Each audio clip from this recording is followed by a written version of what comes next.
Hello, my name is Arlene Bravo, and the purpose of this video is to share my results of my action research project, my flipped classroom.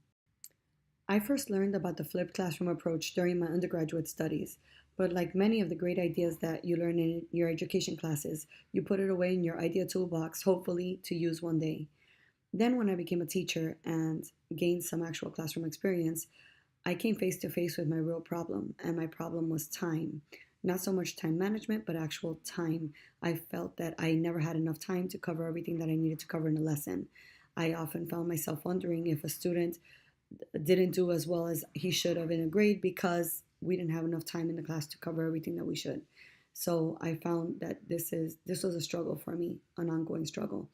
So when I started my master's program, I found out that I had to do an action research project for class, and I thought this would be the perfect opportunity to test it and see if it would work in my situation. The way that the actual flipped classroom approach works is you take the teaching of the lesson up and assign it as a homework assignment through video. The students watch the video, they learn the content of the lesson or as an introduction. They're not going to learn it completely, but they are introduced to the topic.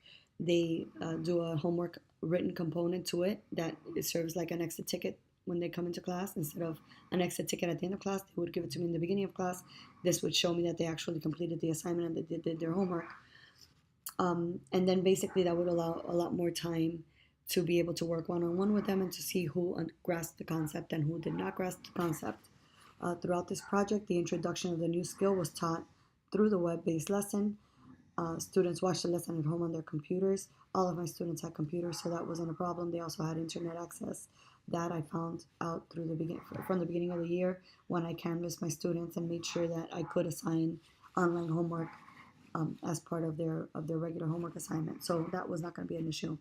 Um, I used the current textbook that we use as a guide through our district to make sure that I was meeting the standards and I wasn't just teaching off the cuff material. I chose math as the subject among all the subjects that I had to choose from because I feel that this is the most dreaded subject in school most of the time. I know that it was for me growing up when I was in elementary school. So, since that was a struggle for me, I always tried to implement new and more engaging ways to to get the students to understand the concepts. By doing the flipped approach this way, it allows me time in the classroom to work with them one on one, and it also takes the dread a little bit away from the whole math idea. To ensure that everything that I was doing was aligned with state standards, I used our Go Math curriculum, which is the district approved math curriculum. It also already had built in video components, which was very helpful, obviously. So I used all the assessment materials, all the classwork materials, and all the homework materials directly from our curriculum. That I found interesting. Originally, I was going to do my own videos. I was going to make a video for each lesson, which was the scariest part for me because I'm not very computer savvy. But this is what I had intentionally first wanted to do when I was doing the planning for the project. Then in one of the videos, one of the research reviews that I did, I came across one of the articles that they had done a flip, but the they had used videos already pre-made. They didn't make their own videos, and she suggested using all the sources that are already available to you. So I used this, and that is one difference that I did from my original plan to now is that I didn't make my own videos. I used videos from the curriculum that were already created, and they also worked very well with our actual curriculum because it's meant to go with each lesson. So I had identified my problem. My problem was lack of time in my class to teach effectively, I thought. And my solution was going to be using the flipped approach, which brought me to my research question. And it is, how will a flipped classroom approach to teaching mathematics in a fourth grade classroom affect student achievement? So I had my plan of action. My students would be assigned the instruction for the introductions of the lessons using a video that they would watch prior to me teaching the lesson in class. The students also complete the on your own portion of their workbook which usually is done in my class while I am giving the introduction, they would use that as their homework, technically. This is done to maintain the integrity of the assignment. The students complete the component as an exit ticket of sorts, also to prove that they did watch it. In the place of traditional explicit instruction by me, the students completed the pages of the workbook that would normally be assigned for homework in class. So when they came back to class the next day, they gave me the exit ticket that showed me that they actually did their assignment. Then they would proceed to work on their workbook pages, and this would usually be their homework pages where they would practice. So these pages have a lot more practice problems in them. So I was able to circulate the room. I was able to identify struggling students. I was able to pull small groups. I was able to identify those that grasped the concept readily, and I had them peer teach other students. So overall, it allowed a lot more time in class to work one-on-one with the students. I said before, I had chosen the subject of math because I felt that this was the area where my students would benefit the most. This is also a subject that I taught last year using the same curriculum, the same materials, with the only new component being the videos and the flipped approach. I also have access to scores from 10 fourth grade classrooms from our sister school. We have common planning, use the same materials, teach the same content throughout the year. So having access to their scores allowed me to have a third component to my research. So I used my 20 students, 21 students of mine from last year that I had their scores saved also, and I chose one class from the 10 available from our sister school. Originally, when I had completed this, the planning part of my action research with Professor Chabi, I had decided to use all 10 classrooms and get an average amongst all 10. I decided against that. I just chose at random one classroom to use as my third sample to compare the results. So the actual demographics for my students is 20 fourth grade students. 2 students are ESOL level 3 and 2 of my students are gifted. The flipped classroom approach was used following the pace and the content of the current mathematics curriculum, and this is also the same curriculum that I used in previous years. This project, like all others, has its assumptions and its limitations. First, we are to assume that the students did their homework with fidelity. This is a critical variable of the process, since not doing so undermines the entire project. We also assume that everyone has access to the internet. In my classroom, online homework is assigned regularly, so all my students do have access. But for future researchers, this is something to definitely take into consideration. I also canvassed my students in the beginning of the year, since we do have regular online homework through iReady and through different programs that we use, to make sure that they did have access. So I knew beforehand that they did have internet access and they had computers. But this is something that you definitely have to take into account. Another assumption is that the students and the parents were honest when they answered the surveys and told me that they did have computer access. The final assumption that we make in this process is that the cognitive abilities of the students this year are on par on average with those of last year's, since a component to this measurement is the success in comparing the 2 years. But I tried through the purposive sampling, I tried to make sure that they were as closely related as possible. There were several limitations to this project as well. The first is what happens if a student's absent, either when the lesson was flipped or when it was assigned. If students needed remediation for one instruction, what I did was I gave them a catch-up day. If they were absent, they would come in the next day. I would allow them some time on the computer so they can watch the lesson and catch up. Another limitation was connectivity issues. If a student experiences limited connectivity or power outages, things happen that is out of the student's control or out of my control. So these are all things that obviously limited the effectiveness of the flip. If they weren't able to watch the video, that was definitely a problem. As I was doing the planning stages of this project, I anticipated many challenges and prepared for them as best as I could. The first challenge that I foresaw was the amount of preparation time that it was going to take on my end, and this proved to be right. Since this was a new approach, I needed to have everything carefully thought out and pre-planned. I needed contingency plans in place for any issues that I might encounter. The next challenge that I thought could potentially derail the success of this project was the parents' attitude towards homework. Some of my parents had expressed concern over the amount of homework or just homework in general. Many parents feel that homework is something that is too tasking for the students and that they already have enough things and they have extracurricular activities and whatnot. So since parents had already voiced this concern to me, I was a little worried about that. So what I did was I sent them an email beforehand, letting them know what we were trying to do in class, letting them know that this was part of a study and that this just gave them a little more insight into the importance of making sure that they did those videos. The videos ranged from 5 to 10 minutes, so it wasn't an enormous amount of time, but it was a critical component. If they didn't do that, then it would not work. So I made sure that they were very aware that this was going to be a critical aspect to not only the project working, but actually their students, their children learning. To actually assess if the project was working or not, I used the data from the chapter test. I had the chapter test from chapters 9, 10, 11, 12, 13. Originally, when I first planned this out, I was going to just use 2 chapters, but I found that that would be a little limiting, so I decided to use 5 chapters instead. So I got the chapter test results from these 5 chapters. I compared the chapter test scores from this year's class to those of last year's class that I had access to, and to the chapter test scores from our sister school. It allowed me to triangulate my results and make sure that the results were as valid as possible. At the end, the results were very encouraging.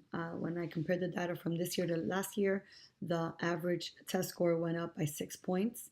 When I compared the data to our sister school, the average test score went up by 4 points. Although this isn't an enormous difference, they did go up in every single instance except for one.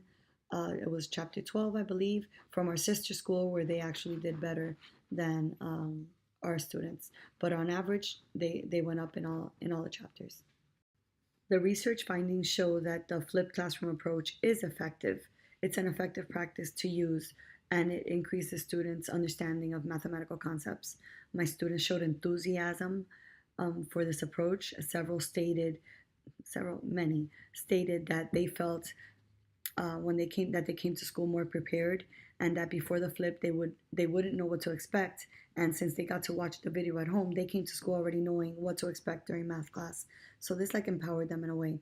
The parents also stated that they felt like they had more control over what their students were learning, given the nature of the Common Core curriculum and the way that we teach math. It's very different to the way that we learned math. So students feel very frustrated. Parents. Parents feel very frustrated because most of the time they cannot even teach their students. They can't even help their children at home because they don't know how it is that we are working out the problems. By doing the flipped approach, they got a first row seat to my instruction, and so they were able to see, okay, this is what Johnny is learning, and this is how he is learning it. So they were able to help them, even though sometimes they were learning it along with Johnny, but they were able to help him or her with their homework, and they felt like they were much more capable. They didn't feel as frustrated at the end. So overall, the parties that were effective had a positive reaction to the approach. Even before the data showed the effectiveness, my students loved it from the beginning. They would come in the next day and tell me how they learned this and how they learned that. And even when I was going over the assignment, because I would go over it the first 5 or so minutes of the class just to make sure that everybody understood and that we all, were on the same page, they would tell me, oh, on the video it says to do it this way. So I know that it was very engaging for them, and that's half the battle right there. If I get them to be enthusiastic about math, I feel that I won the war. So the success of the flip had several implications for my practice as an educator. First, I achieved my goal, which was having more time with the students and having the ability to identify problems. And although I had to sometimes go back and reteach the topic, I would do so in small group instead of all 20 at a time. If 10 had a good grasp on it, I would just pull the other 10 and do a short reteach, which was usually enough. And if anybody needed more, then I would do one-on-one. So this made an observable difference in their understanding. This successful flip has also encouraged me to try flipping other subjects as well. Although the structure would be different and the content would be different, I hope to this summer plan on flipping, making plans to flip my social studies classroom for next year. I also plan on doing this flip for math again, but from the beginning of the year, so all 13 chapters instead of just the last 5, since it showed that it would be effective. I'm hoping to get the same results or even better ones next year. I also feel that perhaps I can do some of my own videos. I've also found additional resources on the web for videos from other teachers that have already done, that teach math in Florida and do the same standards. And there's great videos out there. So instead of just using the curriculum videos, I am gonna foray into different videos. So my students will get the benefit of not only learning instruction from me and from the actual curriculum, but a teacher in, not as a structured format as it would as a curriculum video. Usually they're YouTube videos such as this one that I'm making, which has the teachers being a lot more authentic than if they were, more like a movie, like a real, actual professional video. The implications for this research on the practice of my fellow teachers and on education in general is, I feel that my findings have implications beyond my classroom. I plan on sharing my information with my other 4th grade team from our sister school. I'm going to help them implement, for the classrooms that want to implement it and clear up any questions that they had and guide them along the way. I also want to share it with the other teachers in my own school. Although we're a K through 5, I have my 5th grade a neighbor teacher that saw what I was doing. I was interested in learning more about it, so I plan to maybe sit with all of my my peer teachers and present to them what happened this year and show them my findings and encourage them and see how they could possibly use the flip in their classroom. Although with the younger students it may be more difficult, I definitely think that 3rd grade and up could definitely benefit from the flipped approach.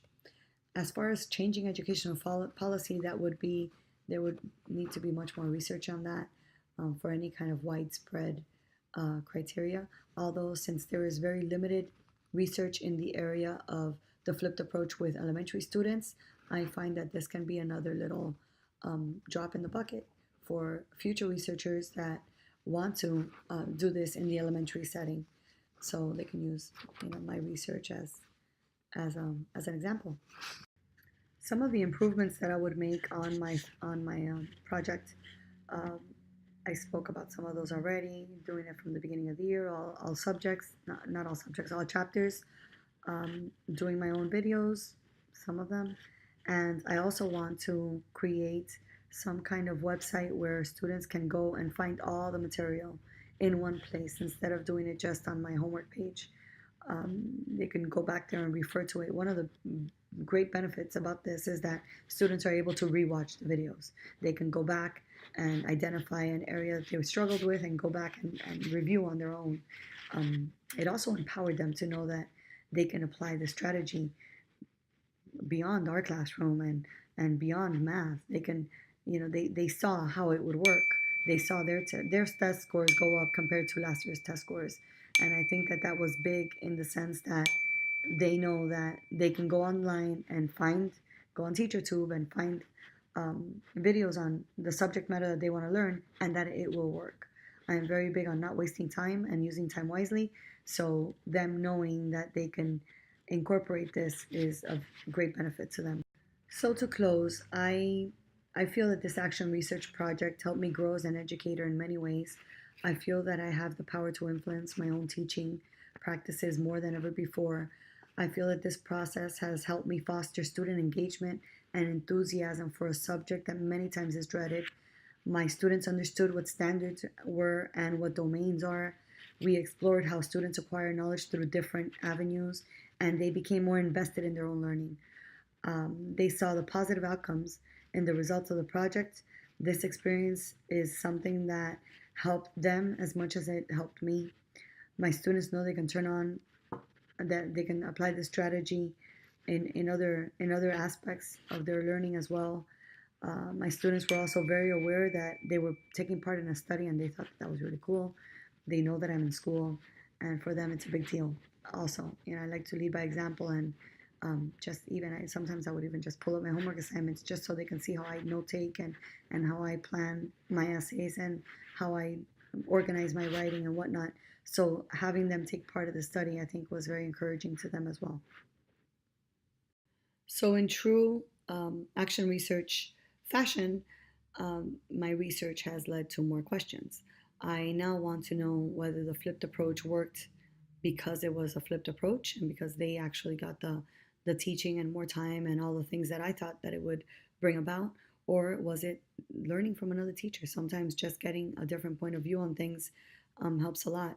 Was it the video component that actually raised the test scores and not the actual flip? Maybe they learn everything through video. This brought about a lot of questions. I also would like to investigate further how it works specifically aimed at my ELL and my ESE students. Usually, these are the two populations that need more time and need more encouragement and more resources. So, I'm wondering if by having the access to the videos at their leisure that they can just watch over and over again, or if they didn't understand a particular concept, just go back and replay it, if this would make a difference in their overall learning again. So these are all questions to answer next year, or the year after that, or the year after that. So yeah, it brought about more questions than I had originally thought about. So this was really exciting for me. I enjoyed doing it a lot. Um, I hope to do it again next year, and I appreciate your time. I hope you enjoyed it. Thank you.